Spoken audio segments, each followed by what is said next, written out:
All right.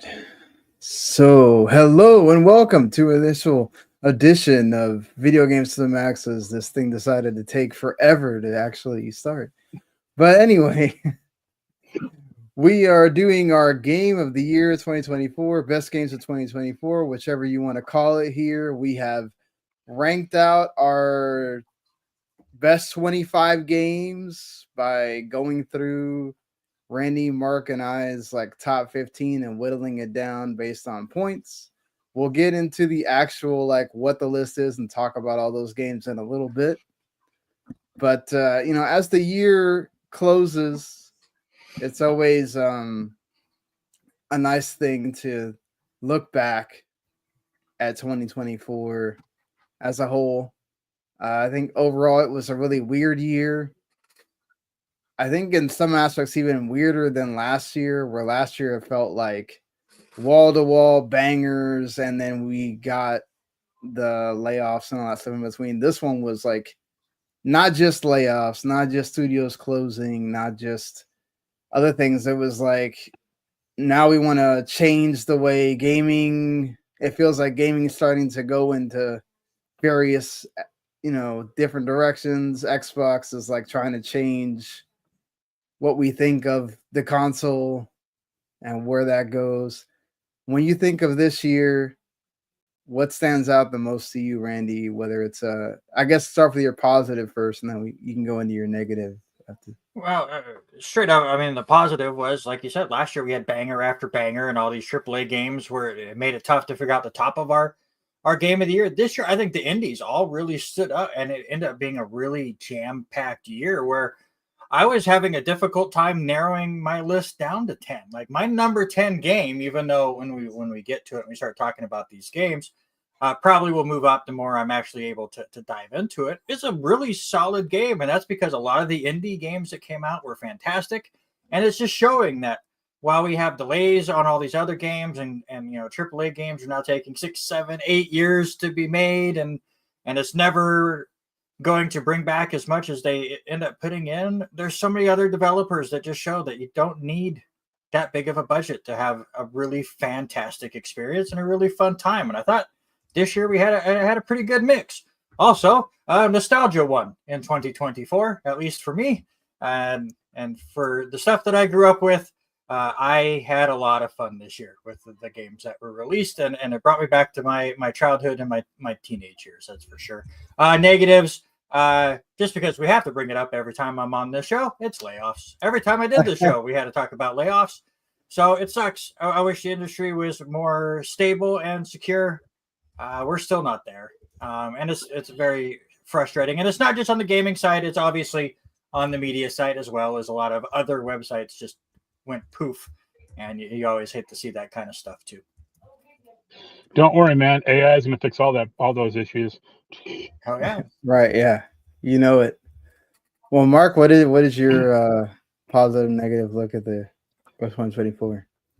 I guess my two positives, and it's slightly more personal to me, is that Grand Blue Fantasy Relink game finally came out after being announced like 7 years ago, and it's actually good, which is That's nice. always a positive, yes, for sure. And the other one is I got a lot of cool, weird game stuff this year, so that's nice. That's always also cool as well. Yeah. My negative, like, is a more also a personal one. I didn't get to review a lot of games this year, and like just requests just went like unanswered, and it's just stuff that like we kind of should have got, especially Right. WoW. It still ticks me off, so Fair enough. that's a bummer for me. Yeah. Interesting year for sure on that. I think that has to do with a lot of, changes in the industry as well, like a lot of changes with PR and who's running Yeah, things. People have to have a tighter ship of who they send games to, right? Because uh, you know, less institutions out there, less as Rennie brought up, less media, more influencers, more YouTubers, uh, lots of different ways we consume media now that they're having to figure out who should be getting those. And I think that makes it to where, a lot of the smaller outlets would then have to be, kind of cut out of that. So, It's a lot of mixture of things there. Again, it always sucks when you don't get something, but hey, it is always a privilege to be able to review games, as that's the way I see it. And if we get anything, that's always a positive. For me, I think the positive is the variety of games that we've received this year. Of just like, it's not, oh, we definitely know that this game is game of the year. It's not like last year where it's like, okay, we're just waiting for everybody to say the Elden Ring Shadow of the Erdtree is, or just Elden Ring. Sorry, Shadow of the Erdtree is the DLC. I'm sure that's going to get a lot of awards too this year. But Elden Ring was that a facto? Like, okay, that's game of the year, right, for everybody almost. Whereas this year it's like, take your pick. It could be 10, 20, 30 different games, right? The indies legitimately have a shot. I'm pretty sure Balatro and MOL, others will probably be high, if not could be the top of people's list. And we're not talking about just best indie game. I'm talking about just best game, period. So I think that to me is what is amazing about this year, is just with all of the other crap around it, we have still gotten a great release calendar of games. And it felt like sometimes it was like every week we had multiple awesome games to play, so that's always cool. And shout out to the devs that took their time making those games and were able to celebrate that part of the industry. Whereas, Randy talked about the layoffs and the games media stuff. I'm hoping that this turns into a positive, but then also it's the fear of when you lose the big thing everybody's going after, there's another big thing that I'm sure will pop up that everybody will start going after. And I feel like some of the game, at least one of the games I know we're going to talk about in our list, may be a sort of lead into that too. I think maybe this is the year people start realizing, I think we're getting at the end, or we're at the end of live service.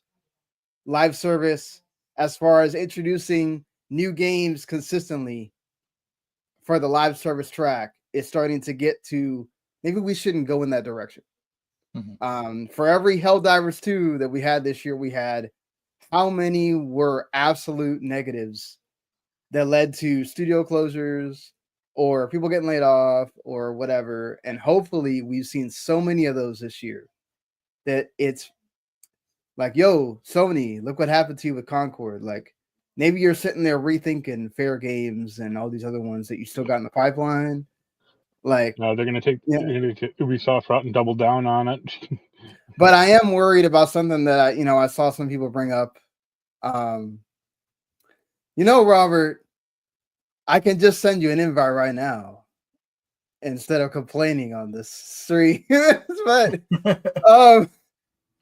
either way, my point of this is I'm worried that, and I agree with what a few people have said already, is that instead of going into live service, we're just going to pivot toward more people are going to start doing gacha. And it's not just going to be Japanese companies. It's going to be American companies also. European companies also going that route of how else can we milk the money out of people, because we can't charge $80, $90 for games without, putting some kind of deluxe edition or whatever in there to do that. I mean, I think I wouldn't be surprised if GTA tries to pull that, and they definitely could do it. And I think I could see maybe the sports games do it, but I don't think that we're going to get to the point where everybody's doing it, because we're at that point where it's like, it's already hard enough for people to decide that they want to buy. We're getting so many not new games being bought. If you raise the price even more, that's even more new games that are not going to get bought. So, I mean, I could see GTA doing that, but not sports games, because most of them are just, roster updates anyway. Yeah, but people will buy them anyway. That's the problem, right? It doesn't matter. People will buy them. And they have all the card packs already, so they already have ways to just milk the money out of some people. So, but we're going to focus on the positives of video games. Yes. On this show, we're going to talk about the games. Most of the time, I know we talk about news on this show, but let's focus on actually talking about the video games. Because Because sometimes get accused about, do we play enough games? We're always talking about other stuff that's not about the games. So before we get into like the actual list and then obviously talking about our top 10s throughout while we talk about that list, what are some games that like you got to the end of the year, you're maybe trying to like rush things and trying to see what you can play or whatever? What are some games that when you got to the end, you're like, damn, I wish I would have played that? Randy, what you? The main one that popped into my head that I just never got around to was that Lorelei and what is it, Laser Eye or whatever that full title is. That would looked really fantastic. It was another indie game I really wanted to get to that I'm sure would have ended up somewhere on my list just from what I saw from everything. But that's really the only one that really stood out. Luckily with the way that PlayStation has their demos and stuff, I've been able to kind of try out several other games that were high up on a lot of people's list, and most of them just weren't my cup of tea, and that's fine. But I think that's the one that's like the big omission that I've never even got to turn on and try yet.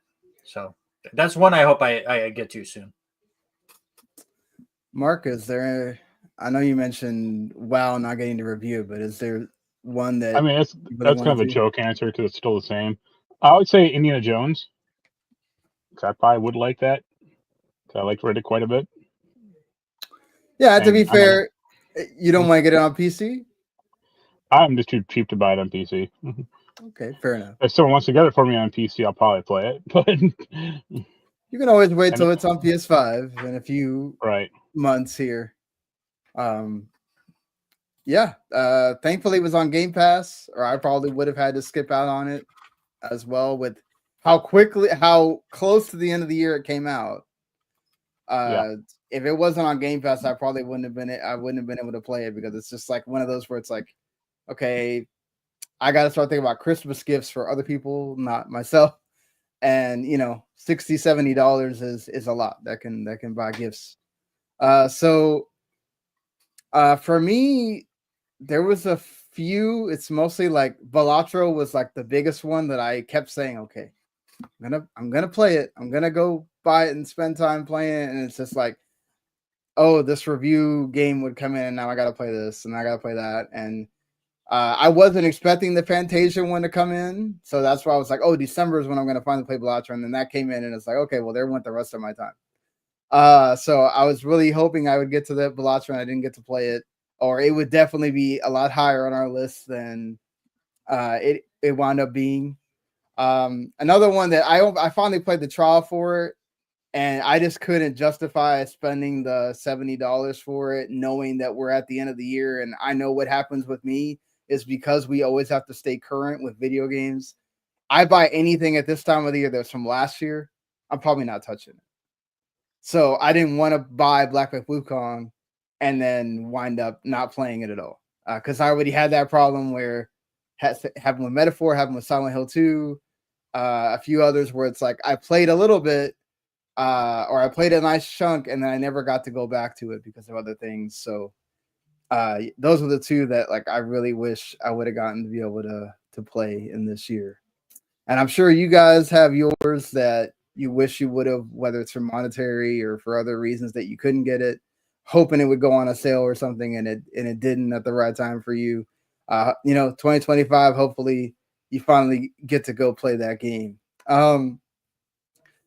So is there any games that were, I know we had a top 15, so, and only I think like 4 of those games didn't make the list ultimately. Was there any other games that you like were on the bubble for you that you thought about putting on that you said, maybe not, like that were like just barely off, that you want to mention or anything like that? No, not really for me. The one game that I probably left off that could have made a top 25 was that Turnip Boy game. Rouse the Bank. Rouse the Bank, yeah. I remember playing that. The only reason I even remember playing that was because when I got my Xbox year in review, until I started playing Indiana Jones, it was the only Xbox game I played this year. It's the only reason that popped up in my head, but I don't remember much about it, so I kept it off my list.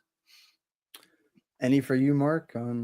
Not really. I think I put pretty much everything I played, more or less, on the list, for good or for bad. So I had a few that, because I played a lot of games where I played a chunk and I didn't get to go back to it.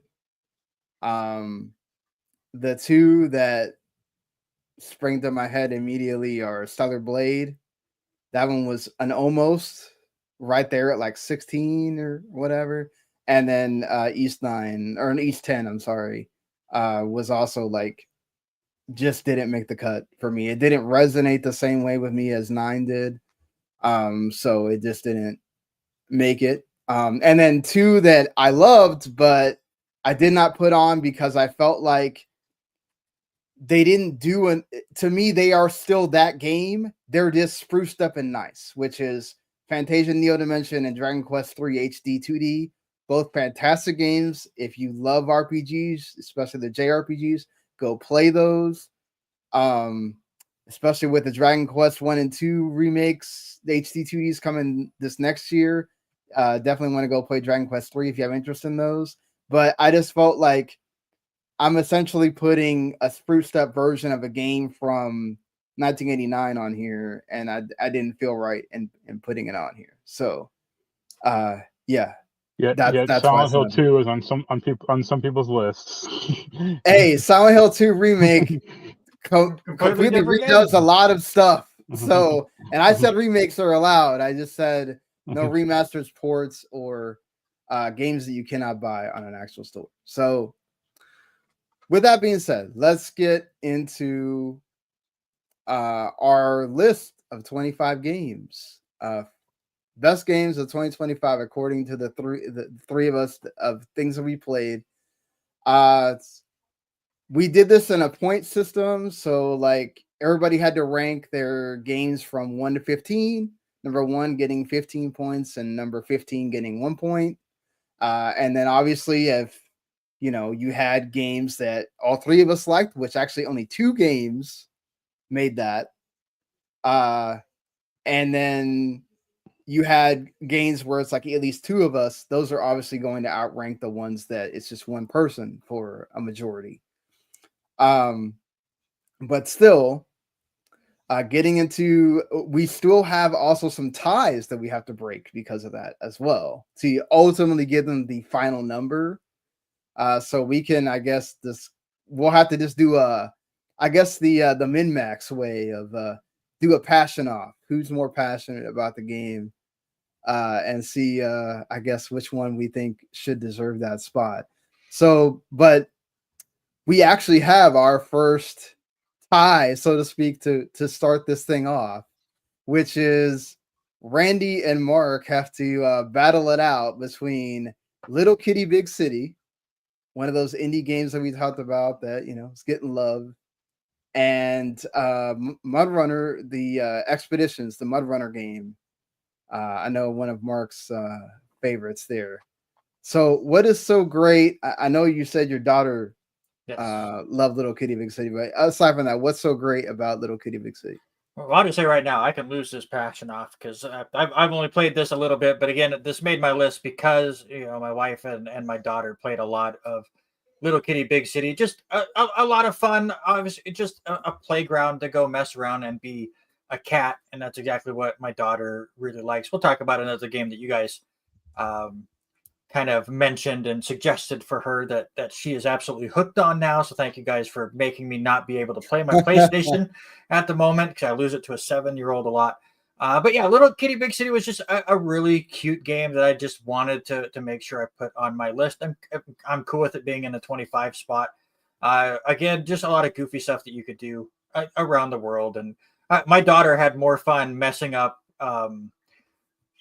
spots of wet cement than she had actually doing any of the tasks. And when you again watch this trailer that Sean's showing right now, that's exactly what they wanted you to do. They wanted you to goof around. It's exactly what this game did. Had a lot of fun with it.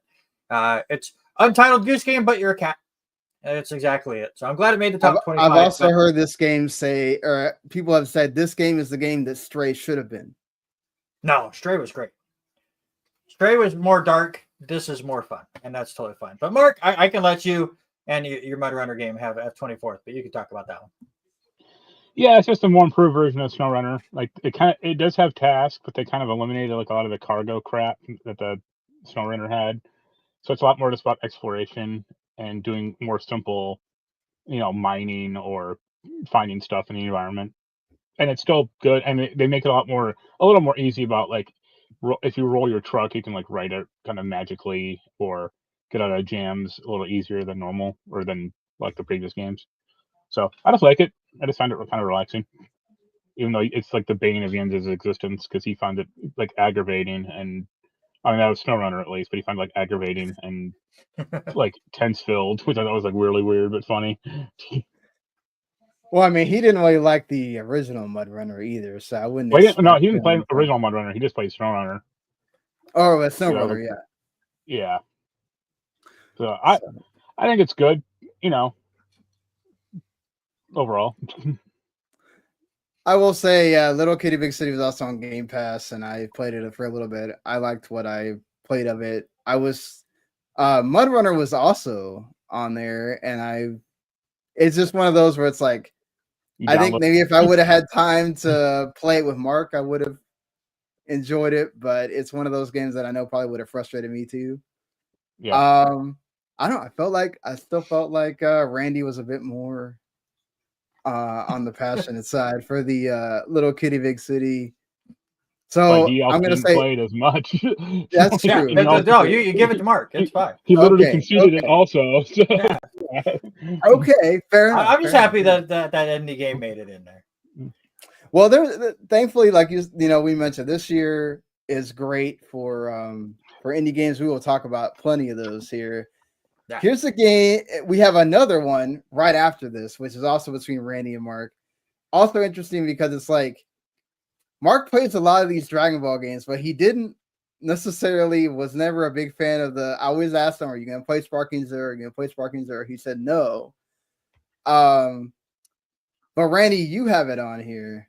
Yeah. What is, aside from the sales milestone, what is so great about Dragon Ball Sparking Zero? I can honestly tell you about this game that I never played anything with the story, but I probably put 7, 8, 9, 10 hours just battling my son.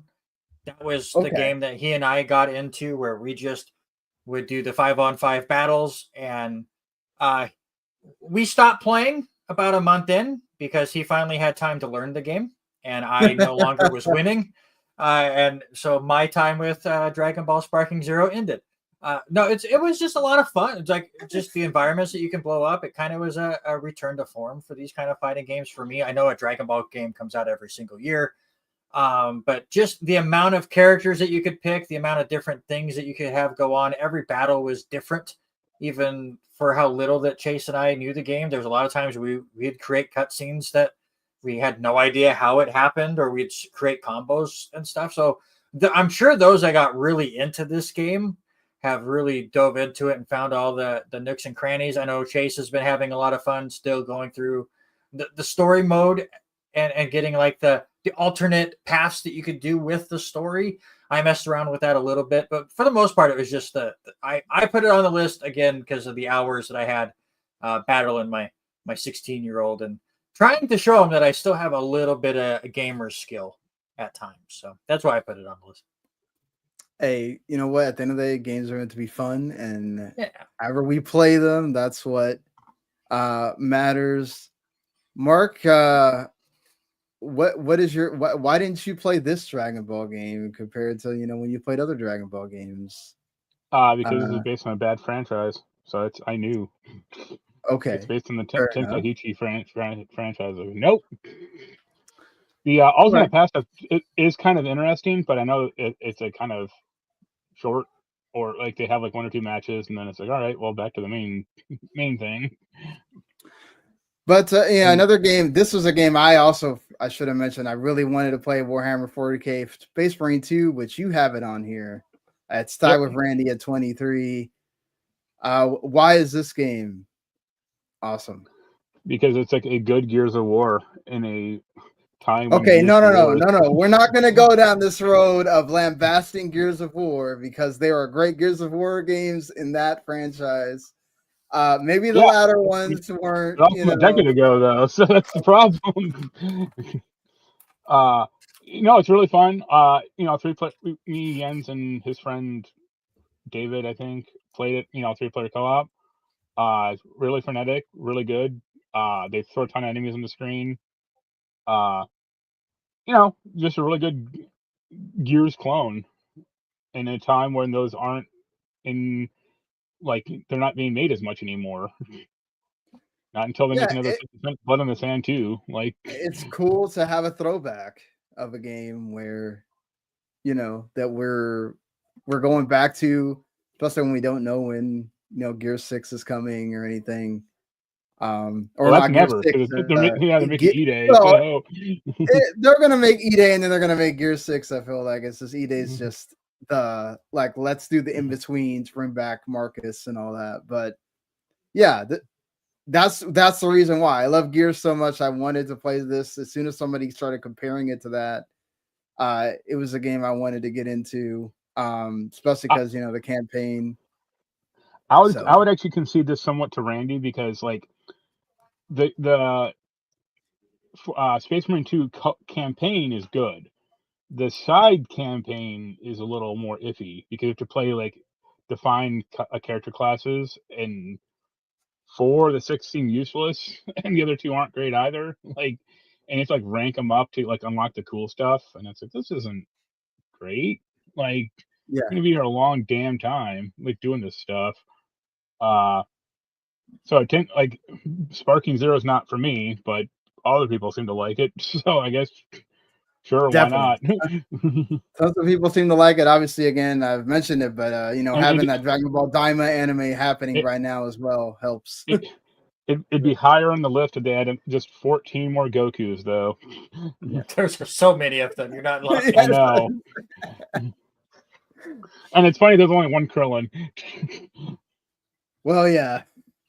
I don't think By the way, Sean, just so you know, you have 27 games on your top 25 list. I do. Okay. I'll have to look at it. Yeah.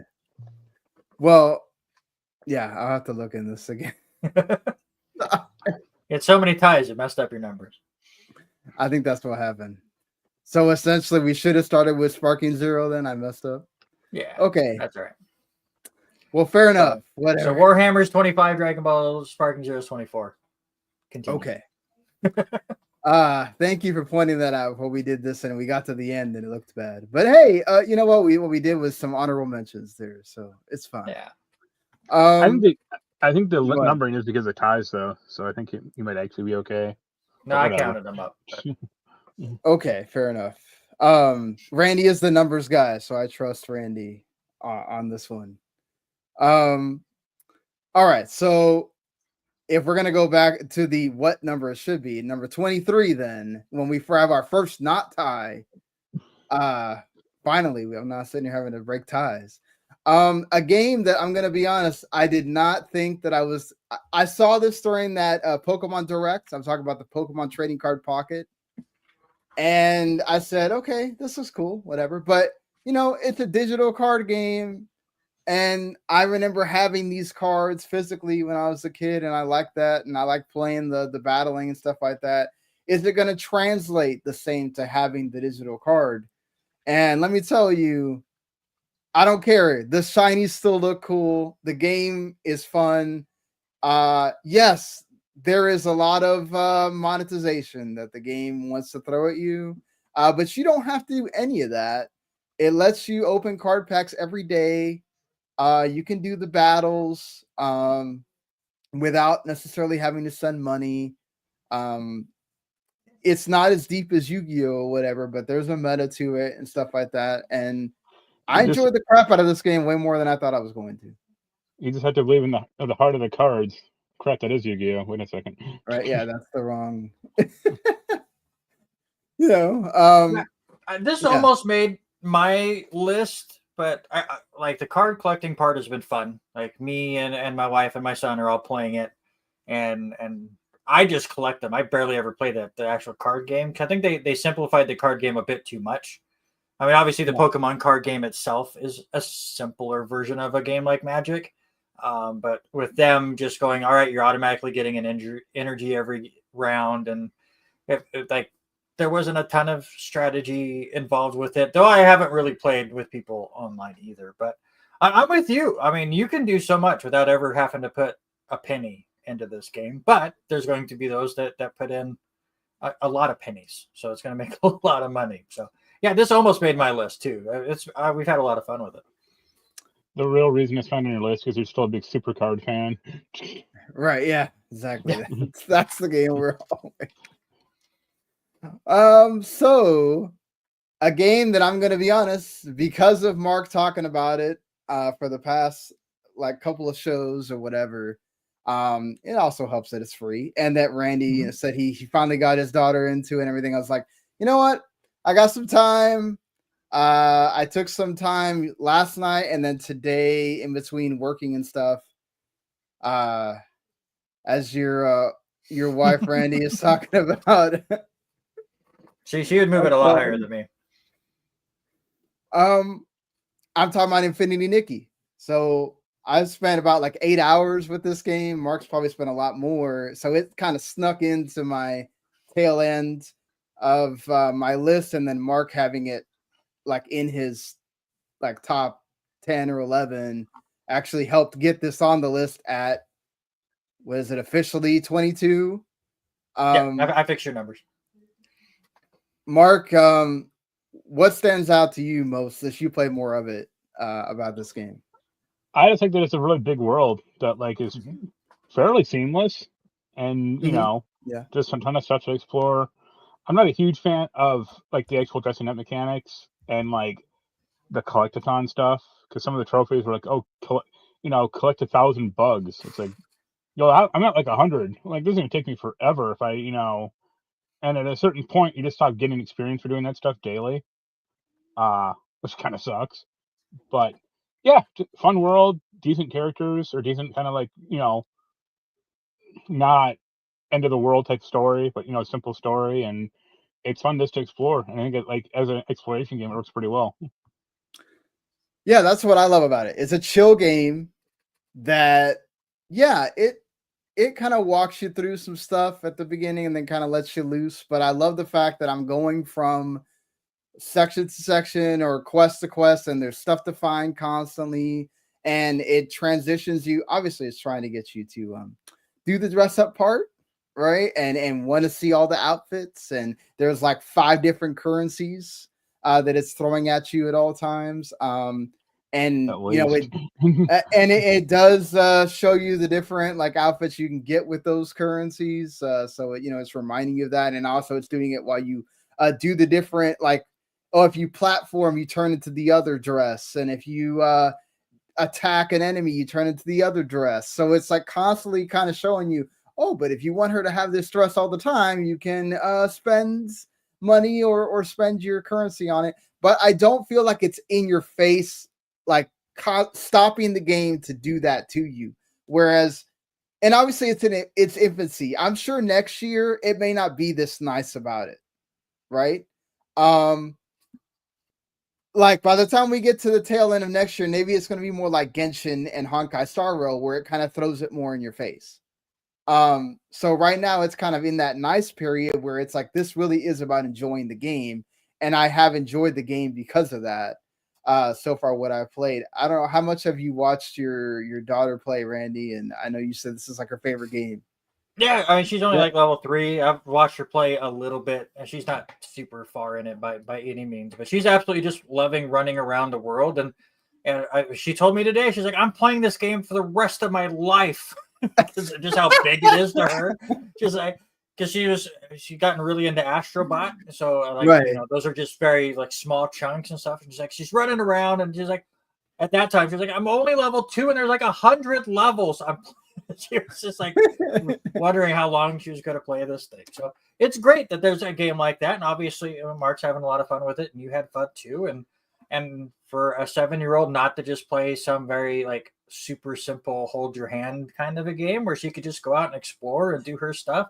It's fantastic that we have games like this, and very, very cool that it's getting some attention. And I'm with Sean. Hopefully it doesn't turn into one of those games where it's bugging her to buy things every 5 minutes. But luckily the PlayStation Kids accounts will stop that. But yeah, she's having a lot of fun with it for sure. And I was shocked when I asked her yesterday what her favorite game of the year was, because I knew we were doing this. And she picked that over Astrobot, because for about 2 months, that's all she's talked about was playing Astrobot. So Infinity Nikki within a week or two has completely taken over what she's enjoying. That's for sure. All right. So that was our 22 game here. And we have another tie to try to rank our 21st and 20th games. Why am I always in these ties? Yeah. It's just, you just happen to pick a lot of great games, right? Yeah. I will admit that I might pass this to you because I really wanted to. Crow Country was another one of those that was like on the man. I really want to play this because it's old style PS1.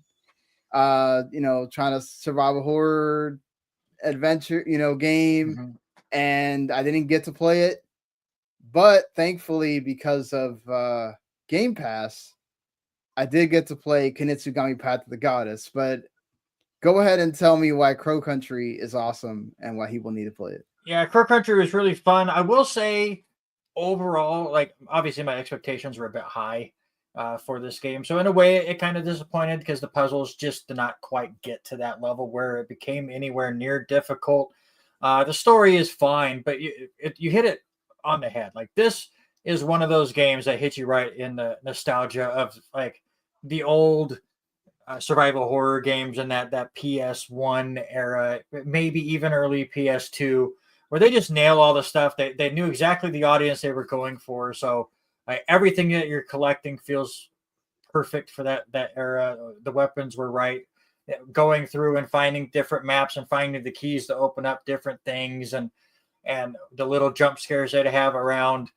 It was fantastic. The world itself is really small, but it changes just enough throughout the game where it doesn't feel like it's at least, keeping you on the edge of your seat or on your toes as things change around. So it didn't quite hit that level I was hoping for when I was seeing the previews of it. But again, I'm a sucker for these kind of things. So I loved Crow Country.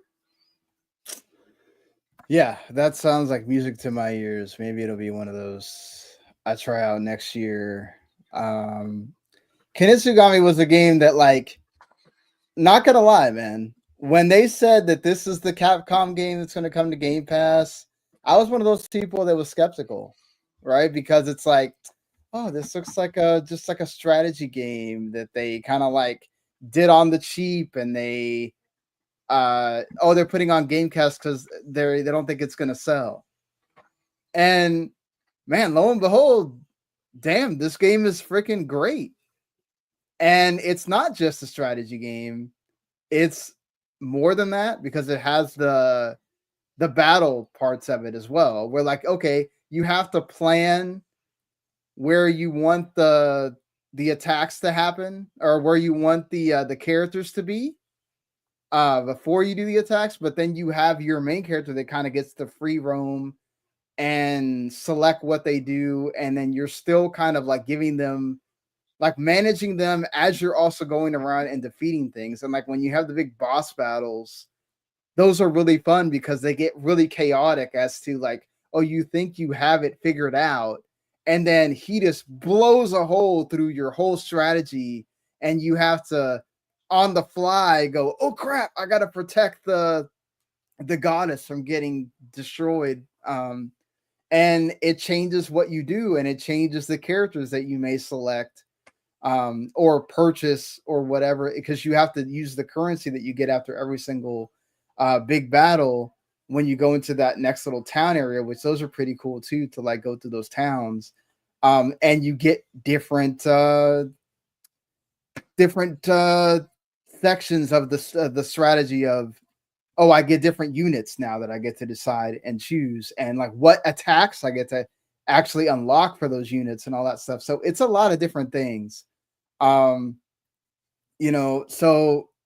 if you haven't played it yet and you have Game Pass, I think you definitely should go check it out. It absolutely floored me with like how much depth the game has, and also the art style is awesome, and the fact that it was based off like the Kabuki theater kind of stuff, and they did that so well.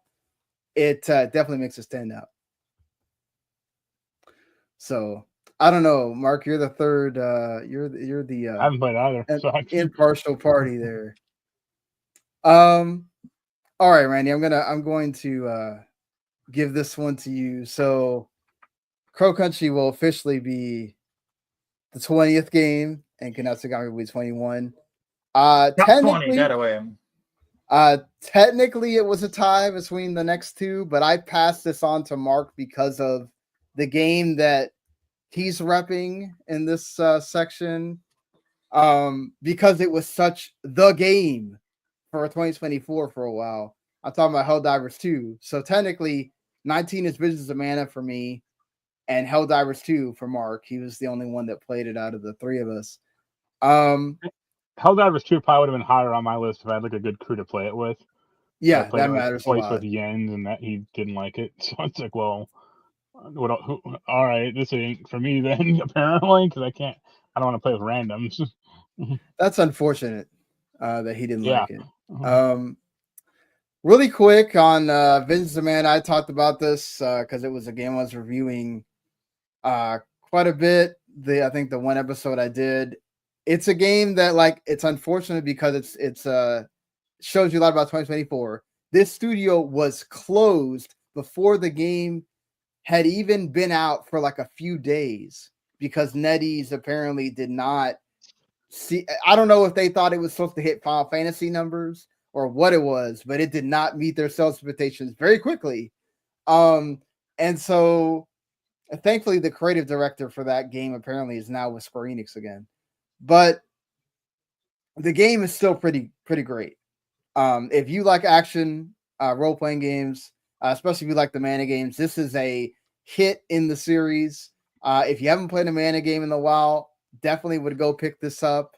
Or if it ever hits Game Pass, because the mana games tend to hit Game Pass, I would go check this out. It's worth playing. The characters are a ball of fun, even if some of them have weird voice acting in English. I still had a lot of fun with the game. The combat is great. It's fun to explore in that game. You can literally, basically, you see it, you can go to it. So if you're one of those exploring type people, like we talked about with Infinity Nikki, this game really takes advantage of that as well on here. So yeah, I'd go find this for sure if you can.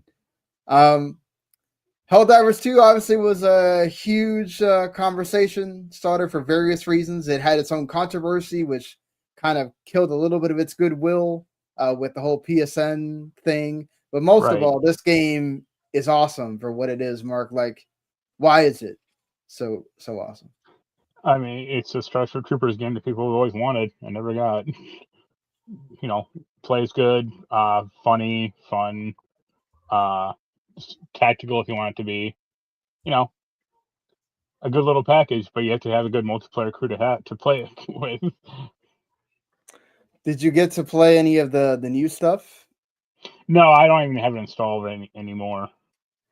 I have such Okay, a small hard drive on PS5 that I bought 2 games today, and I'm like, all right, what do I got to delete to get these things installed? Yeah, it's like it's the game that gave live service hope for a while, and it's again a lot of people didn't know what was going to happen, right? Because Helldivers it had its first game, but it wasn't like this. Oh, yeah, that was like a top down, right, isometric game that, I mean, it did kind of okay, but practically no one knew about it. So the shift to third person perspective really helped, and yeah, just overall good. Even like the live service stuff, like it's not predatory. So right. And this game's like fun. All I heard is like I'm just having a ball playing this game, whether I'm dying, whether I'm actually beating up the aliens. It just sounds like it's a game to have fun with your friends, doing whatever. And that's great too. That's always good to have a game like that you can just have fun. So Moving on here to our again another tie to decide between 17 and 16. We have Mario Party Jamboree on Randy's side, and we have Shin Megami Tensei 5 Vengeance, which we already had a Shin Megami Tensei 5, but why did you put Vengeance on this list, and what makes it different? Because they fix all of 5's problems. Oh, I can kind of concede this. I can concede this to Randy somewhat because like Jamboree is a new game, and this does have a lot of new stuff in it. Like it has a whole new damn campaign that's actually like selectable from the start. So yeah, it is the same game pretty much, but it just fixed all the issues, and it doesn't make me queasy to play it now, which is a leg up on the Switch version. Yeah, not being on the Switch is one of those times where it's like this really helps that game thrive. Not being on the Switch would help most games. Well, but I'm saying there's games that they make it work on the Switch. This game was definitely one that suffered from being on the Switch and only on the Switch, right? So yeah, they tried to make an open world game on the Switch, and it's like, yo, that didn't work for Deadly Premonition 2. It ain't gonna work for this either. So yeah, definitely. Randy, Super Mario Party, where's its rank in the Super Mario Party? I know we're 45 minutes in, but I mean, just the the Jamboree game. This is the best original Mario Party game since the GameCube. It's not a high bar. I mean, the Wii games were okay, but after that, once you get to 10 and Super Mario Party, they sucked. But with Superstars being so good, but that was all, past content. Yeah. This was great. What you're showing here, that mall level is fantastic. The race car level is really good. Mini games are a lot of fun. It's just Mario Party, and it's fantastic. And I'm so glad we're back to form with Mario Party. But it still doesn't compare to Sonic Shuffle. Yeah. How is the like the go-kart stuff, like all the kind of cool stuff that they added that like makes it to where you want to play with I guess, did you ever play with people online or always with just? No, I don't do we didn't do the online stuff. My daughter loves to play the mini game deal where you're in like submarines and stuff. And this has a lot of stuff where you can play as 1 or 2 players and do a lot of the side stuff as well. I'm not a big fan of the Mario Party buddy system that they have going on with this game. I think it's a little weird with the boards, and honestly, us as a family, we always play 10 turns. I feel like you don't really get into a Mario Party game unless it's deeper, especially these ones, because they have so many different, especially the mall. You have to like collect 4 stamps from around the mall and turn them in for coins. You're never doing that in a 10-turn game. So it's definitely built around, the streaming community with all the goofy stuff. The pro mode is something we never play because we love chaos in our family. We love at least 2 people to be mad by the time we get done playing a Mario Party game. If everybody's happy, you're not playing Mario Party, right? But pro mode takes away all the chance stuff and all the craziness. I don't know if Haley and Addie are still watching, but Addie and I are part of the No Star crew. We work well together because we get murdered half the time we play this game. But it's just a lot of fun, and it's Mario Party. It's back to the old school Mario Party. That's just so good. Yeah, I mean, that's great to hear that Mario Party Jamboree was one of the highlights in a year that was kind of like, you could say, quiet for Nintendo. Yeah. This was one of the standouts for sure.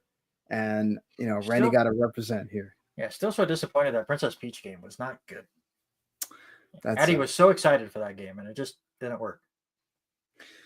I'm still hoping that I'll another game for Nintendo, just to mention it because we didn't put it on here, with Echoes of Wisdom, Zelda finally getting her game. Yeah. I will check that out whenever the Switch 2 finally appears. If it does. What are you talking about, man? What about the Wanda Gamelon? No. So technically our number 15 was tied. It was a 3-way tie, but the number 1 breaker of ties is if somebody where you have 2 people or more are actually voting for one game, that breaks a tie when it's against a single person. So our number 15 is Persona 3 Reload, which is a game that both Mark and I played a lot of. Mark played way more than me, but it's the game that it started my year, and I played a lot more of it because of that. Mark, I know you're a huge Persona fan, so you have history with it from the original Persona 3. But what makes Reload worth checking out? And it's also on Game Pass, by the way. They fixed a lot of the annoying issues of Persona 3, like the stupid energy system. Like you can only be in dungeons for like 10 minutes, and then characters will be like, "I'm tired." It's like, I don't care. Get the fuck out there and battle. Better. I mean, it's kind of the same story, but better translation, better battle system. Just overall improved. The dungeon system sounds like Dark Cloud. Oh, I'm thirsty Yeah. again. I said, God damn it. Exactly. Except this is like, your characters could be like happy, neutral, or tired. And then if they were tired, you were like neutered in battle. It's like, oh my god, get out there. So that's gone, thankfully. Yeah, I think definitely they also, aside from that, it looks better. It's more of a cohesive experience also, so you're not having there's still things missing. I guess it's not like the ultimate version of it, but I mean, you don't get femme protagonists or whatever, but you get most of the stuff. That's like the best parts of Persona 3, and then getting to have like an actual playable version on modern consoles is great too. Like, this is my first time getting to play Persona 3, so not to mention the amazing soundtrack this game has. Definitely, if you haven't played it yet, check it out while it's still on Game Pass, or it's on sale quite a bit, as most Atlas games are. Worth picking up if you've been waiting to play Persona 3, which has one of the best stories in the whole Persona series, for sure. But going on. It's not the last time we're going to hear from Sega on this, for sure. Atlas and Sega had one heck of a year, and we didn't even include Unicorn Overlord, which is another great game from Atlas that came out this year that unfortunately the three of us did not play. But here we go with another tie. Again, it's Randy, and this time it's between me and Randy. I'm going to concede this one to you because one of the games here is Balatro, which I already said was the number one game that I wish I would have played this year. But really quick, before we get to one of the games that I think almost everybody's heard about at this point, especially winning huge awards at the Game Awards, Neva is the game it's tied with for me. It was a game that I loved Gree, so I knew what I was getting into, but somehow this game trumps what Gree did because it does it on an even more spectacular level. Like, Gree kind of showed you what art can be in a video game, and then Neva comes and takes it to like a whole nother level, where it's like every time you move, you feel like you're witnessing art happen on the screen, and then you go to another period of time in a season, and it's like, wow, somehow that looks more amazing than the previous one I was just in. And then also there's not just platforming in this game, there's combat in this game, and some of it's actually difficult. Especially the boss battles. Some of them can get a bit frustrating. And especially that one right there with the freaking wolf right there. It's not easy. And they have some really cool like chase levels too that you play in this. So like, it's a game that floored me on several levels. It's not very long. You could play in it about 6 or 7 hours. And I really, honestly, if you love indie games or you love Gree in general, you should definitely check this out, because this is another one of those Devolver joints. This awesome. I'll tell you right now, Sean, you and I need to get together in about 3 months. Add that to a game that I did not play this year that I really want to. I forgot about Neva, and we need to. So once you finally get around to playing Balatro and I finally get around to playing Neva, then we will compare and figure out which game was better. But what else can you say about Balatro? One dude made it. It's just about cards. Jokers create all sorts of havoc, and they just have so much fun with it. The fact that you're just playing basically 5-card draw and trying to build up the highest score, made by one dude with one song, and it doesn't get old. I could still go back and play a run or two every so often, and I don't even have it on mobile. If I had it on mobile, I'd be in a lot more trouble because I play it a ton. But it's just a surprise hit of the year. We always get one, but the way the Jokers all work together and every run feels different because of the Jokers that you get brought in. Just a roguelike card game. Who knew that it was going to absolutely take off? And those that can break this game, I love watching those videos, even though they never tell me how the hell to do it. I'm just so impressed with Gotta what they keep the do. secrets. They just like boom, boom, boom, and then like their points go to E. And I don't know how to do it, but I'm just so happy when I can complete a run, which doesn't happen very often. This game is so great. It's shout out to that one guy that made this game. Local Thunk doing his thing, for sure. And whatever the European Union is smoking that decided to give this an 18 plus rating. What's wrong with you, bro? What's wrong with you? Endangering children. It's not though. You don't just because you know how to play poker doesn't make you great in this game at all. It really doesn't have much to do with it other than the fact that it uses those hands. It's a gateway drug. Yeah, probably. So that makes Neva officially number 14, Balatros 13. We have another tie here between Randy and I as well, with another indie darling against this time it's not another indie darling. This time it's an actual AAA. I guess maybe AA. I'm not sure where they the whole pretense is for this, but two great games nonetheless. Animal Well was one of those games. It's on PS Plus, by the way. It wasn't for me. I wanted to love it. I'm not a huge Metroidvania person, but I'm also like puzzles, or it's easy for me to get stumped. And there's parts of Animal Well where it's man, yeah, no, forget that. Like so. The puzzles in Animal Well, man, especially some of the more intricate ones when you're trying to get all the eggs, which I basically once I beat the game without a guide and battled my way through whatever I needed to get through.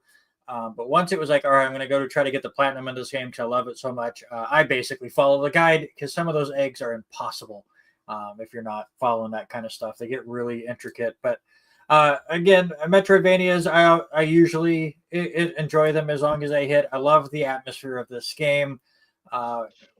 Every quadrant has a different kind of feel to it. You're able to get a bunch of different items that really open up the world. And then even items after you beat the game that really change the way things go. And what I loved about this game so much was like every single one of these screens holds a secret. Every single screen holds something that you don't realize is the case. A lot of them, it's because of the late game content that you get. And you just kind of can get lost in it if you like those kind of the puzzling deals. And of course, those that love the lore stuff, I like watching those kind of videos as well. So this was the perfect game when it hit out for me. What was in the spring, so it was like I didn't have I'd just beaten Rebirth and stuff, and I kind of had a gap, and this filled that gap so well. And again, the platforming is not super hard, but it really is the puzzles that really kind of hooked me into this game, and I absolutely loved it. But yeah, like I said, it wasn't for me, but like it's definitely one that if you have PS Plus and you like puzzle games or you like Metroidvanias, definitely go give this one a whirl and see if it stumps you. And of course, you could always just do what Brandy did, follow with a guide and get some through of those eggs, man. Yeah, where they explain the steps, and you're just like, how did you figure that out? Right? Even watching a guide, I got lost. It was great. The game this was my first, I think, official review game for the year, Banisher's Ghost of New Eden. It was a game that I kind of took a shot on because it has an interesting premise. I love like going back to old school, settlement time around Revolutionary War time, that kind of stuff. Whereas Assassin's Creed 3 failed in a lot of aspects of going to that time. Banisher's Ghost of New Eden is fantastic because it does have the ghost story stuff that you want. It has decision making a la Telltale game, but then it has the combat that goes with an action game that's really fun and adapts and changes and you get skill trees and moving on, and then the decisions you have to make in that story as to what you want to decide to do for the husband and wife character that you play as and that you alternate between is so well done in this game. And I love how darker it gets as you go through it. So like I can't say, I don't want to spoil stuff for people, but like, yo, if you like ghost story stuff, if you like action games that have good story, go check this out. I'm sure it'll be on sale at some point.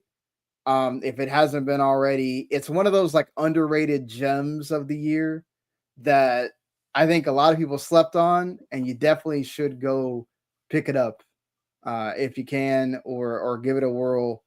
Because I think it's going to surprise a lot of people who ever get to play it, because it was one of the games where I was like, damn, I stopped playing it for, I played a large chunk of it, like about 30-40 hours. I haven't touched it since, and I still thought about it when I was doing this list. I was like, oh, I want to make sure I put this game on here, where there's other games where I was like, I had to go through a list of how many games I played and go, oh, I forgot I played that. This game did not go in that bucket. I loved it. I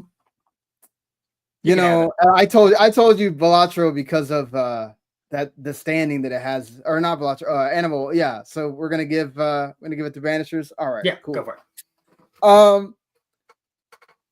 Going into our top 10 now. The game that Mark said he wished he had played, Indiana Jones and the Great Circle. Both Randy and I got to play this. It's an absolute, like, look, I love machine games anyway, so I was going to play this regardless because of it being a machine games game. And I'm not an Indiana Jones fan. Actually, playing this game made me go watch the movies. My dad was the one that was the big Indiana Jones fan. I just could never get into it. But man, did this game change my thought on Indiana Jones, because it's like they didn't just try to make a shooter with Indiana Jones. They actually tried to make an Indiana Jones game. Mm-hmm. And I thought they nailed that for the most part, Randy. What'd you think? Yeah, like I was saying early on in this podcast, I think this would go higher up on my list if I got to play more of it. Yeah, same. I'm still only 5-6-ish hours in, so I haven't really gotten into the meat of it. And everybody that I listen to on podcasts say once you kind of get out of the Vatican and get into the other areas, it like really sold them on this game. I'm still in the Vatican myself, but I'm really enjoying it. There's a couple of issues control-wise that I've been running into there. I'm just not a big fan. I think a lot of that's because it's in first person and it's just kind of there. But the puzzles are great. The acting's great. I love that it's not a shooter and you can sneak around and you grab all these different weapons. But it's not taking itself too seriously. It's like you can pick up a frying pan or you can pick up a guitar and they do the same damage. It's just depends on what you're picking up, and it's just the goofy stuff that you're doing in this game. So it is definitely one that, like, if we did this show at the end of January, let's say, this might even get into my top 5 if it continues to get as good as it's been going so far. So yeah, I've loved my time with this. I just haven't gotten into it too much because it just came out a couple weeks ago. Yeah, exactly. I think this game suffers from that. Like, I wish it would have came out in November even, because I think a lot more people would not only have it higher on their list, like both of you and I have talked about. I think it would be in that upper echelon, like maybe winning game of the year for people, because I did see reviewers, and I'm talking about not just the guy for Outer Haven, Jordan Ando, who reviewed it for them, said it was his, but also I saw like Lucy James from GameSpot and some other high profile reviewers say like, yo, this is my game of the year. Yeah, and I just got done playing this, because I think the expectations were so low for this, right? That, like, talk about blowing you out of the water when this game comes out and it's like awesome, right? As far as like hitting that, what you want in an Indiana Jones game. And I think for a lot of people not knowing that's what they wanted also, like, just, even from that opening sequence, which is a total rip from, Raiders of the Lost Ark, to like later on where you get like more open, and then like how it opens up the puzzles to where like you'll just get it, like some of the side quests are like one big long puzzle that you're doing. Like I love all that stuff, and I'm hoping to keep playing more. Obviously helps it's on Game Pass, like I said. But yeah, definitely anybody that's an Indiana Jones fan in your house, turn this on for them if you got Game Pass. Let them play this, and I bet they will be enthralled. And there's already good news going around that Disney loves the sales of this game so much without PS5 included, which means it's going to go even higher. They're talking about maybe having a second Indiana Jones game already. So that's good for machine games and good for Xbox, which with the year that they've had, good for them to finally get a win, I think, for this year. And that's pretty awesome that Indiana Jones delivered for sure. Moving on to a game that I played a little bit of, but Mark was the champion of this one, Stellar Blade at number 9. Obviously, this game has a bad rap for being we love Nier too much, and we focus a lot on the beautiful lady. But aside from that, Mark, why is this game great? Really good combat, an interesting enough story. Looks great. Yeah, kind of. I think it's kind of the complete, total package. Aside from collecting the stupid, 12-ounce cans, it's the collectibles. But yeah, really good game. Do you think that for the people that are like kind of just listening to you talk about it and they're just saying, oh, Stellar Blade, I heard a lot about this and that. It gets compared a lot to Dark Souls combat. Do you have to like Dark Souls to play this game, or can you play it's Dark Souls like, but it's a lot more fast and fluid. Like there are bonfires to basically rest at, and once you do, like the enemies respawn. And it's like very much like counter attack or dodge and attack, stuff like that. But Dark Souls is so plotting, and this game, like you're acrobatic and you can move very fast, and that's what makes it fun. Is the story something you have to play a bunch of times to figure out, like Nier, or do you get it in one go? No, it's you can kind of get it. Like it's not that ain't that hard. All right, that makes me. But yeah. Happy to. Like there's no like plot B, or like there's no okay, now you're on route C, go do this for a while. But now you can probably beat it in like 10 or 12 hours. I usually just kind of go for it. I mean, there are like side quests and stuff, but you don't really have to do it. But yeah, I just like it overall, and the fact that there is Nier DLC is kind of funny. Yeah, I mean, he doesn't hide at all that he is a Yoko Taro fan. They had interviews together and stuff like that. So I will say, as somebody that can attest to, I am not a Dark Souls person at all, and I love the combat in this game. That was one of the things that made me want to keep playing. It's just again, had to review something and had to stop playing it. But it's one of those, I think, if you were intrigued at all by Stellar Blade and you're like seeing all the hoopla it's getting it for a reason. It's worth checking out for sure. Going on to our number 8. Mark, this was your number 1 game of the year. Grand Blue Fantasy Relink. You talked about you were happy that it came out after being in development for 7 years. What makes Grand Blue Fantasy Relink great? They didn't mess it up. Because Platinum was supposed to work on the game, and they did work on some of it, but I think they left 3 years in or something. It's a really good it has a pretty long main quest, but it's a very good bite-sized game. It has a big mission mode that takes 5 minutes to do, or 5 minutes to do a mission. It has at least 12 characters, more at this point because they kept adding more. They all play differently. That's kind of good. I don't think any two actually play the same. Maybe one or two. It's kind of like Monster Hunter, right? As well. No, because all them it's not like hunting monsters, because all the monsters are all in the same location, or it's the same map.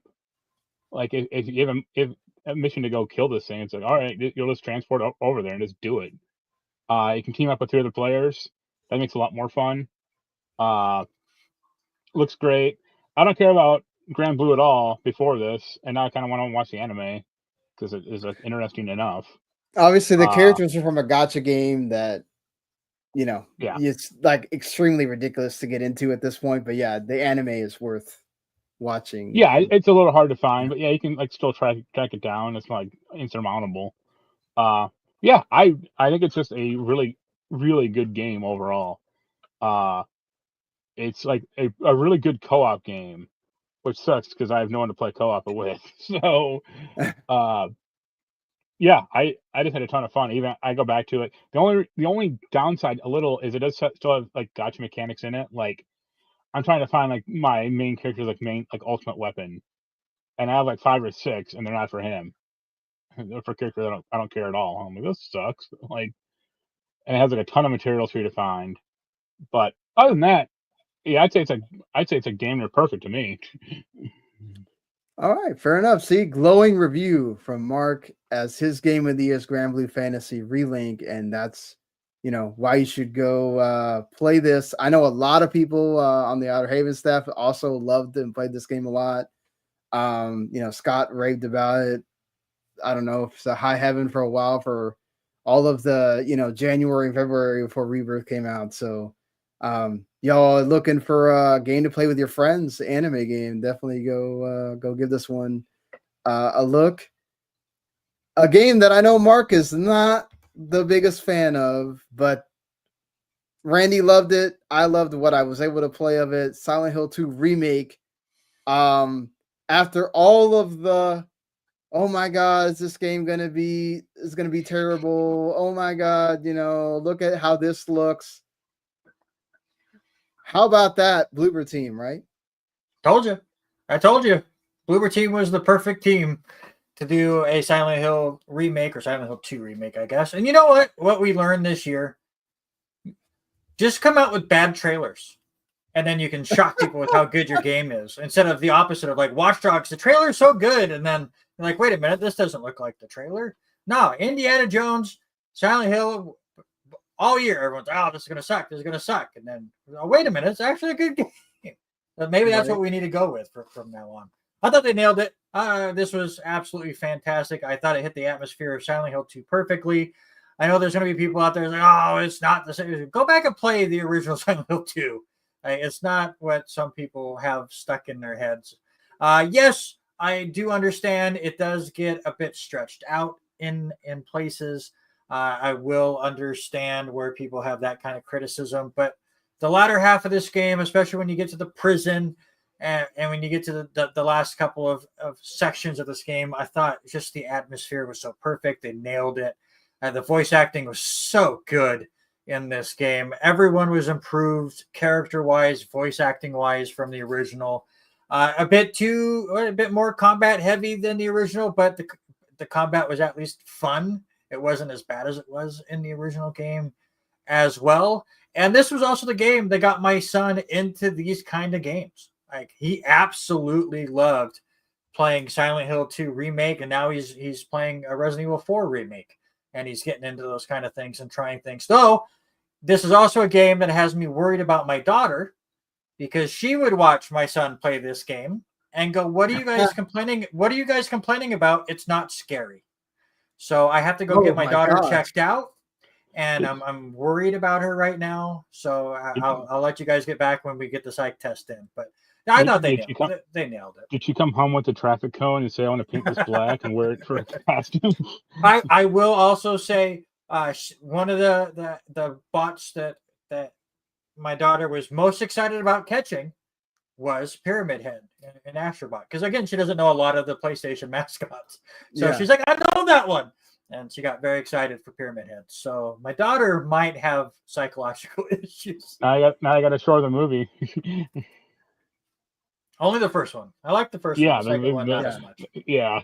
Well, I can take it from there because my daughter watched the movie. She watched me play the game, watched the movie, then decided to dress up as one of the scary nurses for Halloween. She did really good with it too. Yeah, she made that all herself. The the outfit and everything. So look, I'm one of the ones like I got into survival horror games late with like Resident Evil Village, and then went and played 7, and I played 4 and all that stuff, and then like Silent Hill 2, and I was like, I've always heard things about how Silent Hill 2 is psychological horror is awesome, whatever, and man, I got floored by how creepy this game is and how like combat heavy, all that stuff, but that combat is fun to get through, just so I can keep exploring the whole like area of Silent Hill and just go through it. It's a game that Mark kept saying, okay, this is not your kind of game, but I enjoyed every moment that I got to play of it. And yeah, like same thing with your daughter. She's like, this is not scary to me. I was like, oh, you wait, I'm sure it gets worse. So it's a game that like really Bloober Team deserves its props. The voice actor for James absolutely nailed it. Good. And like, look, this is a when we talk about remakes of a game, this is one that they got it right, and it's one of those that, like, it should be on that same level of the other. When we talk about remakes that really nailed what a remake is, it should go with the Dead Space, go with the Resident Evils, on that same tier. And then real quick, and we can move on because I know we're running long anyways. But the one thing I loved about this remake is they took all of the old puzzles and either revamped them or just got rid of them. But the ones that they got rid of, they were like Easter eggs that you would find, and they kind of pulse your screen. You're like, oh, remember this from the original game? We didn't do it because we changed it and we did things a little different, but it was still that the care that they took with this IP, I thought was just perfect. Yeah, and this is up here at the place that it's at because this was Randy's number 3 game of the year. So that's why it's our number 7. I had it lower for me because I didn't get to play that much of it. But again, I really enjoy what I played, and this is a fantastic game for the year. Another game that unfortunately, unlike Bloober Team, which this gave Bloober Team a lot of hype for their next game, Chronos, which is coming out next year. The opposite happened, which obviously is part of the tailspin that Ubisoft has been on this year. Prince of Persia: The Lost Crown is actually in front of Silent Hill 2. It's our number 6 game. Randy and I both, Randy loved this game. It was, I think your game of the year for a long while until, obviously with Rebirth too. But it was it was number 2 on the year for a long time until later. But so right just ahead of Silent Hill. Actually, what happened is Mark wasn't a huge fan of Silent Hill 2 remake. He had this on his list somewhere, so it technically was ahead of Prince of Persia. But then he decided to remove it at the end. So this pushed Prince of Persia just ahead of Silent Hill 2 remake. So that's why Prince of Persia: Lost Crown is number 6 technically. I would blame Mark, but I also had Silent Hill 2 number 2 until Astrobot came out with their Christmas level. And then I changed my tune. So I can't even be mad at Mark about it. Dude, we'll talk about that later, but then that Christmas level. Prince of Persia: Lost Crown. It's unfortunate what happened to the studio. They're disbanded and all that stuff, but this is still an awesome game. Why? Simple put, buddy of mine, anybody that ever watched chapters or Bad Brackets when I was doing that, David that was on that, he said he bought Prince of Persia for $20. And he was hoping to get around to it, during this Christmas break. And he asked me what I thought of it. And I go, it's Guacamelee with a Prince of Persia paint job. Right? It is that kind of platforming in a Metrovania. It's why I love the Guacamelee games. And Prince of Persia did that and added a really good story with it. The atmosphere was fantastic. The art style is insane. The bosses are better than they were in Guacamelee. This is just a fantastic game for the style of games that I like to play. Some of the platforming challenges are legit hard, and I love that about it as well. They added some stuff later on in the year as well. Obviously, because of stupid Ubisoft, we're not going to get more of it. But this was such a great start to 2024 for the kind of games that I like to play. This nailed it. I'm so glad that more people were able to to at least experience it. And I know the studio's gone, but now that it's for peanuts out there, and sales make it even cheaper anymore. Go give this game some love. It's a really fun experience. Yeah, and this game, like, look, I've said it a few times. I'm not a big Metroidvania person, but this game was the one that, like, I said, you know what? Forget that. This is awesome. It's fun. The combat was fun. I know, Mark, this wasn't like your most favorite game that you played this year or whatever, but I hated this game. See, interesting that we can all be on this panel. Yeah, And Mark hated it, fun. and we loved it. Like, I recognize it was well made, but like I really just like the combat. Like the fact that you compare it to Guacamelee is interesting because like Guacamelee always had like really fun combat. In this combat, like maybe I didn't get that far. I got to the point where I got like this ability to like phase shift, or like I could put like a marker down and then teleport to it or something. Mm-hmm. But I never got like new weapons. I was still using the same dumbass swords, and I was like, I don't like these at all. But it's, I think pointing a point of that is like that's the weapons they give you in Prince of Persia. You're doing that, and it feels like this is we're going back to Prince of Persia the way it kind of used to be. And look, I love the GameCube, PS2, whatever era of Prince of Persia's. That second one. Yeah, but Way of the Warrior, or whatever the stupid name of that one is called. Look, they went downhill after all. Let's be fair. It's Ubisoft. It's bound to happen. But it just sucks that this was like the beacon of the great Ubisoft. This game deserves all of its love that it's gotten. Go play this game. If you love Metroidvania, you love Prince of Persia, this is the game that you should go check out and go, what the hell did Ubisoft do the rest of this year? Because this was awesome. Yeah. And, I just wish that Powered hadn't come and ate its lunch like 5 days later, because I think this game would have gotten way more love than it wound up getting, and maybe more sales, and we wouldn't be talking about what we're at with this. But look, beyond the realities of what happened, celebrating the game, being number 6 on our list, I think I've seen it be game of the year for a lot of people. I think Tim Geddes says it's his game of the year. Like, definitely understand where that's coming from on that. And this was your number 4 game. So great. Yeah. So yep. Moving on to a game that both Randy and I have been waiting for all these years to finally appear. Probably the one game for gamers that are watching this that are like, y'all suck. How dare you put a sports game this high up on your list? But you know what? When we're talking about EA College Football 25 being no college football games for 11 years, and then you come back with this gem of a game and you nail it from the get-go, it deserves its all of its prizes, all of its sales milestones, the number 1 sports game, highest selling sports game of all time in the United States, at least. Awesome for that team, and this game is just great. I had so much fun playing this, reviewing it, playing it. I couldn't stop playing it for the time that I was playing it.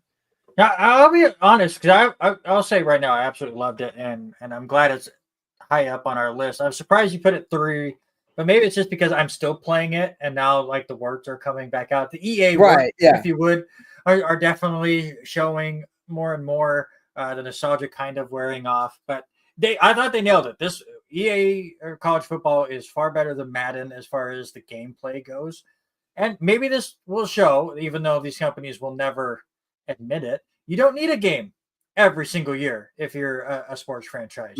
Give it a couple years, and then people will be excited. Maybe you don't have to wait 11 years for it. Yeah, right. Yeah. But again, there's so much room to grow from this franchise. We don't have the FCS teams like we used to, or at least some of them. But I guess as somebody from the state of Idaho, I'm used to having the Idaho Vandals and the Kibbe Dome, the tipped over beer can, if you will, that stadium in the college football games. But back then they were part of the top tier of college football. Now they're second tier. So I'm disappointed they're not in the game.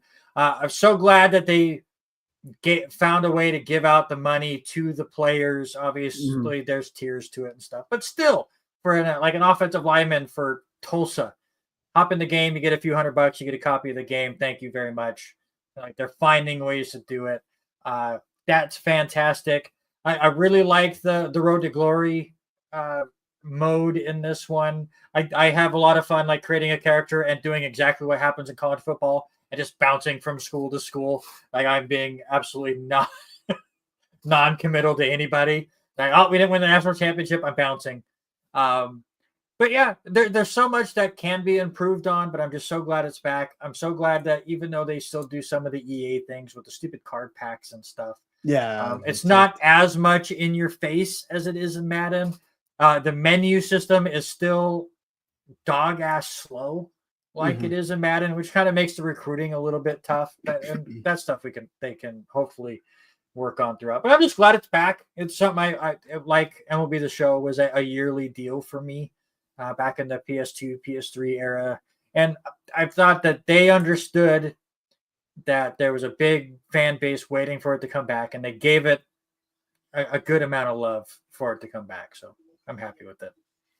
Yeah, it was my number 3 because I just thought about it. You know, the game that I had between 3 and 4, I played a heck of a lot more of EA College Football than I did my number 4 game, which we'll talk about in a little bit. And I was like, I felt like it's unfair not to put that up there because when I'm looking at my top 3 games, those are the games I spent the most time with this year. And I had a ton of fun playing through with 3 different teams on that, reviewing that game, like getting to experience like everything that game had to offer, playing probably more than I would have if I was just playing it, you know. And it is in your face with the Ultimate Team. It does try to like drive you into the Ultimate Team as soon as you start the game, and then it'll let you pop out of the. That's just the way that they do that with all the EA games because they want to freaking drive that in your face, and it sucks. Thankfully, it's nowhere near as good as the EA Sports or Madden one, so it makes you want to pop out of it faster. But they do teach you the game through that, so it's a little bit of a like, you know, kind of a hodgepodge with that. The recruiting was fun as well. It's just eventually it gets to the point where like you do it so much that it kind of becomes like, all right, I'm just going through menus and whatever. But the gameplay itself, playing with a friend or playing online or whatever, it's really fun because of how fast paced the game is. Yes, kind of there is not a lot of defense being played or whatever, but it's more true to form with college, you know. That's the way it is, and it just feels more fun. It feels like I'm just putting up points and doing things, and yeah, I had a ball with it. And I'm glad EA got its flowers for bringing this game back finally. And it sucks when we're talking about EA College Football 26 next year, and it's probably not going to be as fun because you don't have the time off to have the nostalgia with it and all that. But moving on from, you guys both talked about how that game coming out, taking over a decade to come out. Wait until EA puts out an XFL game. Yeah, I'm sure that's gonna happen. So speaking of, actually, you know what? They could have an XFL game because you don't have to render any of the crowd. Yeah, you just need the empty stadium. It makes sense. True that. You're right. Actually, but moving on from that was our number 5 game to number 4, which was my number 4, and I think Mark, you might have had this higher. Like a Dragon: Infinite Wealth. Look, it's from the Like a Dragon franchise, especially starring Ichiban, and now getting to have the Kiryu story jammed in, along with all the characters you got to meet in the first Like a Dragon of that section of the Like a Dragon franchise, and then basically blowing this up, setting it in Hawaii, and giving you all the stuff you love in this game. Absolutely love the crap out of it. There's a Pokemon freaking game in here. Of course, you have the Mario Kart stuff and all the other stuff that you're used to now with Like a Dragon. But dude, they jam-packed so much stuff in here. It felt like you could just. They added a whole Animal Crossing section in here, Mark. Like it felt never-ending, but it was a good never-ending. I don't know about that. I mean, I dumped 80 hours into it. I was kind of done after that point. But it's good. They fixed a lot of the problems of the first Like a Dragon. the battle system not being great. So that was nice. Yeah, you can move around with a turn base more now. So well, you can't get knocked out of attacks, so that was quite helpful. The story is bonkers, but what do you expect? But definitely. yeah, just more of what you want from like a dragon, I guess. And I like that like Kamurocho isn't like a huge part of it. Like Hawaii is like way a bigger part, which is good. Yep, and it won't be too long until we get to enjoy Goro Majima doing his Pirate Yakuza in Hawaii also. So it's still amazing to me how RGG Studio just keeps popping these games out. They are the antithesis of the rest of the gaming industry, showing you that you can have. We're just gonna reuse assets and we don't care, and you're still gonna buy this game. And then enjoy it. And I love that. So props to RGG for putting out another fantastic game here. And definitely deserves all the plaudits it's getting, and being our number 4 game of the year. Awesome there too. So here we come down to the top 3. This is a game that would have been higher for me had I gotten to play more of it. Unfortunately ran into like getting the 2 review games back to back, and so I had to basically be like, I'm just not going to be able to play Metaphor past the demo, which is still a chunky demo. It was like 8 hours, which is why it was high as it was on my list, because it was like I got done playing that game and I wanted to keep playing it, just I couldn't. But you got to play through all of it, all 80 hours or whatever of this game. Yeah. How awesome is it? It's a lot of people's game of the year. Yeah, I might still say Persona 5 is better just on a like plot level or like characters. But yeah, It's really good. Good battle system. Looks really good. Great battle music. I mean, yeah. It's a more concise game, but might be better like plotted because it's not quite as meandering as like some Persona games. Yeah, this was Marc's number 2 game of the year, right behind Grand Blue, which put it up here, and I think I had it at number 7 for me. Look, this is from what everybody's said, it also helps that this game came out at a time where we're having an election and it's about an election. And it also is like taking Persona into like fantasy realm and doing that really well. They're already talked about he's considering a sequel to this, which feels like no duh, but also wasn't something that's like for sure it's going to happen either. It sold 1 million copies in a day. It's again proved how great Atlas had a fantastic year. Metaphor absolutely encapsulated that. It won. It's going to win a gazillion awards, and deserves all the hoopla that it's been given. So number 3 for us, Metaphor Fantasio, and number 2 and 1. We're separated by 1 point. It's the only 2 games on the list that we all 3 included in our list also, which is why the border of points is like you have Metaphor at 23 between just me and Marc, and then with all 3 of us, you have Astrobot and Final Fantasy VII Rebirth in the 40s. Astrobot was both Randy and I's number 2 game, and Marc, I think, had it at number 4. What is there to say that we haven't said about Astrobot this year? It's the game that I reviewed it for Outer Haven, and I absolutely just couldn't just say any more about that in my review of like how awesome it is to have a game that just celebrates gaming in general, just absolutely knows what it is, celebrates itself. I was happy to see, we didn't talk about this during the Game Awards review, but Nicholas Doucette going up there and going against Sony's wishes essentially and talking about Nintendo without saying the name Nintendo and giving Mario its flowers for basically, look, Astrobot in itself is they take it from Mario. They don't Yeah. care because they do it awesome. And man, Randy, take it away. This game is amazing. Yeah, it's absolutely fun. Obviously, it's a love letter to the past of Sony and the PlayStation, and it doesn't hide the fact that it's doing Yeah. all of that. But you take all of that away, it's just a fun platformer. Like there's only like what one level per world that is very much focused on a PlayStation IP. Other than that, the only thing that's connected with PlayStation is the characters that you unlock and like I've been helping. But those are some of the coolest levels in the game. Well, those are fantastic too, and the themes for those are just insane. I think the themes are better than the actual levels themselves.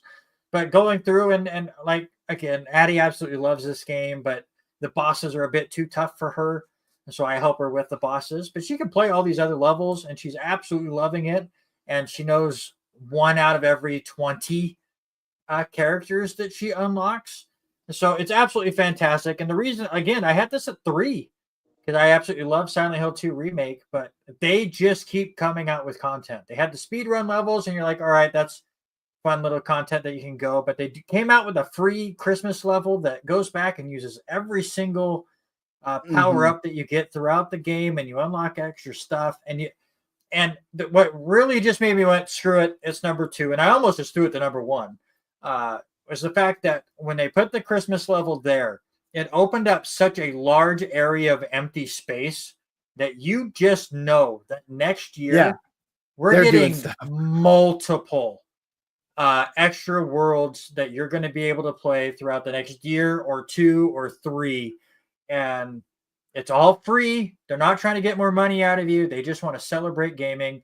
And with all of the horrible stuff that's going out in the world, I don't know if I've played a game that has made me smile as much as Astrobot did. And it's just a fantastic game. Period. That's the thing that I thought of the whole time. I was like, dude, I'm just having fun. I'm not thinking I'm dying and I'm having fun. I don't care that I died like 50 times during that stupid level with the freaking duck. And I actually didn't die that many times trying to beat the master level as I did with that stupid duck level. But like, it's the only game I've ever had a platinum, because I loved playing that game that much. It's just so much fun. When we talk about games being fun, this is games being fun. Yeah. And it almost made me think about when I got done playing that Christmas level, like I almost thought about number 1 as well. Yeah. Because of they just know how to like do this so well. That Christmas level had no damn business being as awesome as it was. And it wasn't just like using the powers. It was like, let's go to other areas of like what Christmas means. Go to a gingerbread house. It's a whole full thing of gingerbread houses and a whole thing of like Santa Claus and all, like it's so much. And then also having all those characters that Mark and I talked about being the secret ones that they haven't talked about. You know, Tomba's in there, Rayman's in there. Like, it's cool that all that stuff is in that thing. And they just did this. It's like the perfect encapsulation of what gaming can be when you don't have to worry about all the other BS shit that you have to worry about now with video games. You know, I don't know if you have what you want to add on here, Mark, but just, man, I can't think of anything but awesomeness when I think about Astrobot.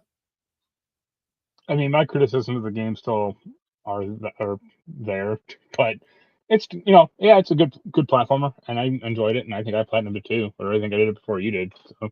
Yeah, you did. Yeah. I'm not doing it again with the speedrun levels because I'm not that good with speedrunning, but I'm glad that they don't take the platinum off because of having the extra ones, thankfully. But yeah.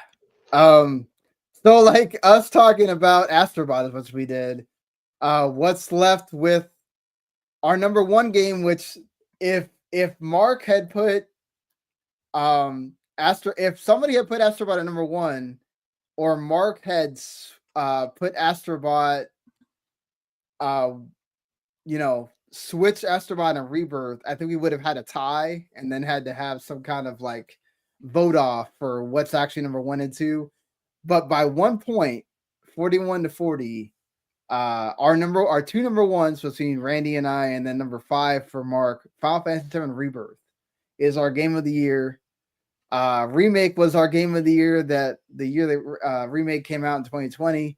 Now Rebirth is our game of the year, which I know it's interesting, Randy. Like, what do you think about all the backlash that it feels like Rebirth has gotten since the further away we've gotten away from February?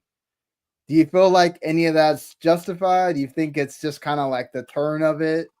Just before we talk about like the great things about it, it just feels like the more and more we get to people talking about Rebirth, it feels like they're just being negative about it instead of thinking about all the great stuff.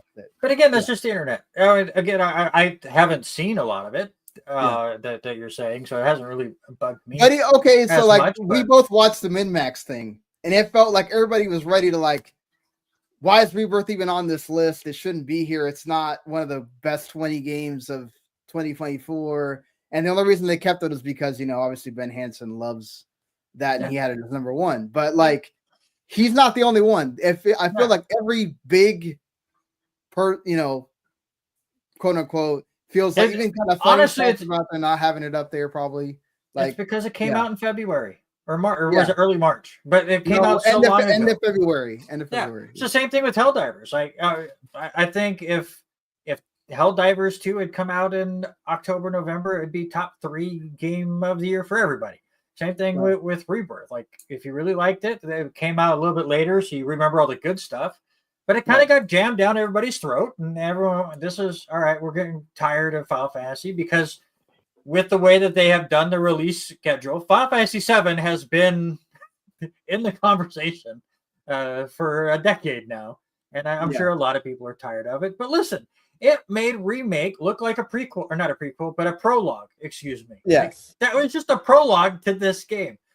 When we did the spoiler cast, all of us talked about how when we got done with Remake, we're like, this is great. Like, they really took Midgar and expanded it and gave it a life of its own. What are they going to do in this open world?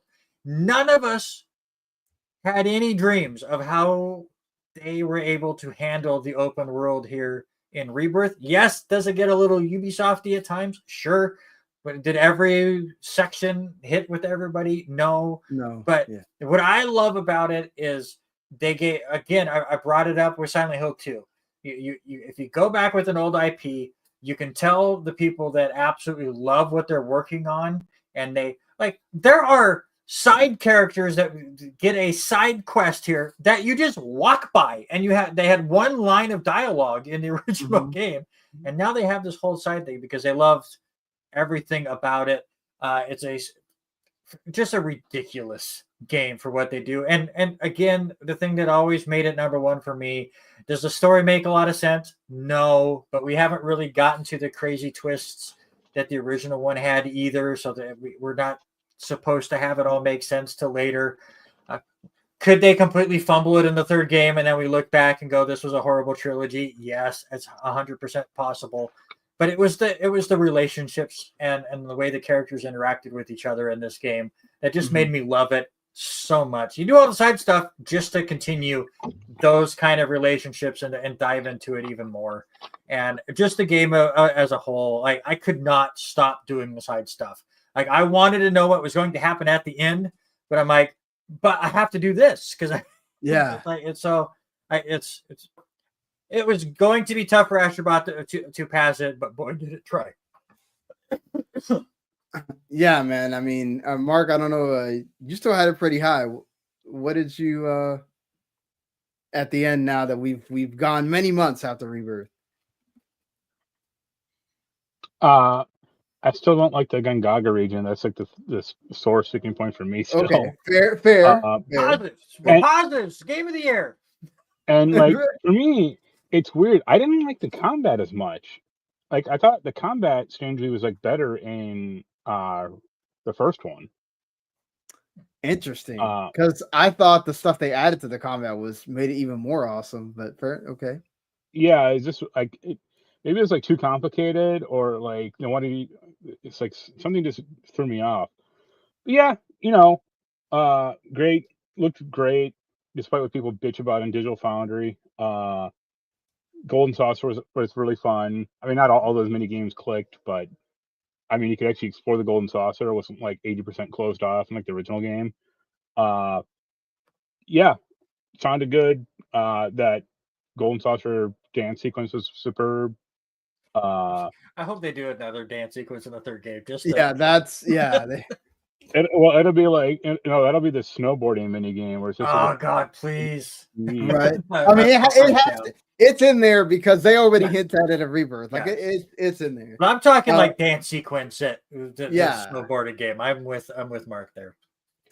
It's all going to be a shame though when in the end of Final Fantasy the third one, Cloud lifts off his helmet and reveals Squall is in the Animus. Yeah, but ahead.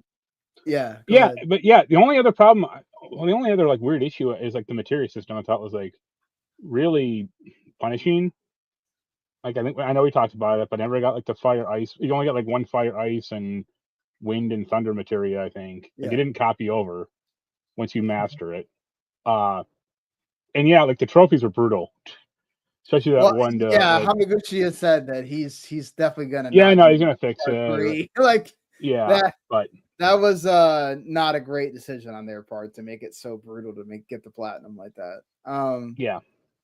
Aside from that, go ahead. Vincent got the appropriate amount of time. Fair enough. They did say that they were planning DLC at one point.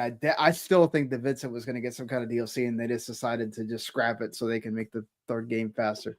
No, man, there's gonna be some Sid DLC. It's gonna be like Tailspin. Yes. Queen's Blood also deserves the props there because that game, they spent the whole year making that game by itself, and it is awesome. Look, I know not everybody loves the mini games, and that's fair. There's some that are really bad. Was it Gambits and Gizmos? Gears and Gambits. That game is terrible. But to be fair, like most of that stuff is really fun.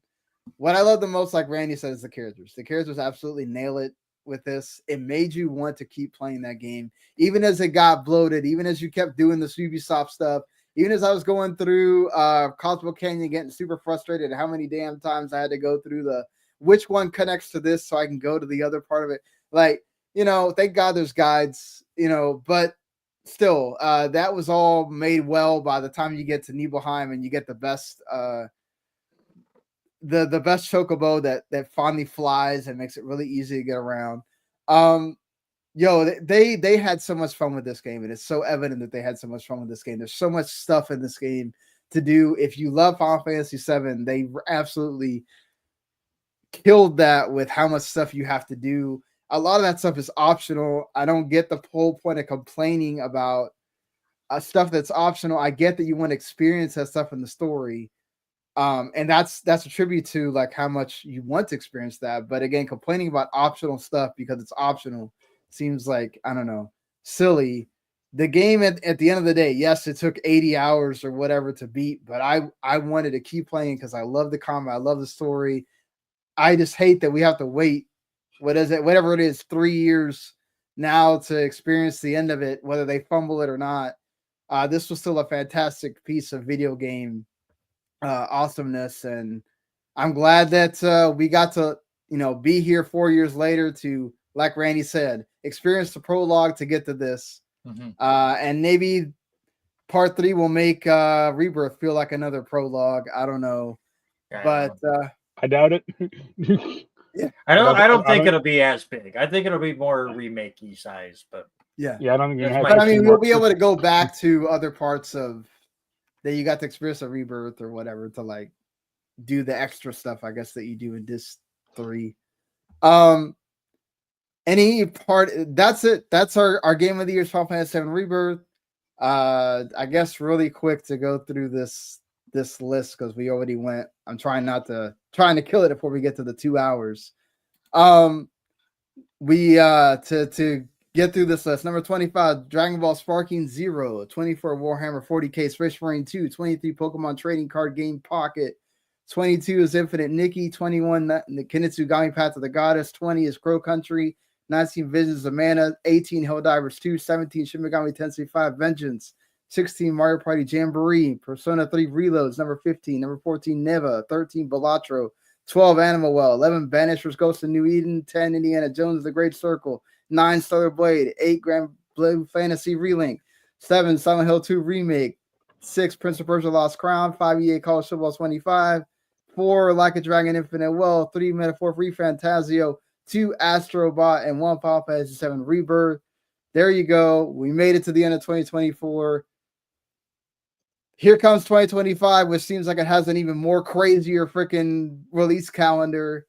We're going to be back on Monday talking about our most anticipated games of 2025. What is your game of the year or your top 10 games of the year? Let us know in the comments. Until then, everybody, thank you, Randy. Thank you, Mark. We will be back on Monday. And see y'all later, everybody. Go listen on podcasts, subscribe, follow, whatever on the YouTube channel. And peace. Happy New Year.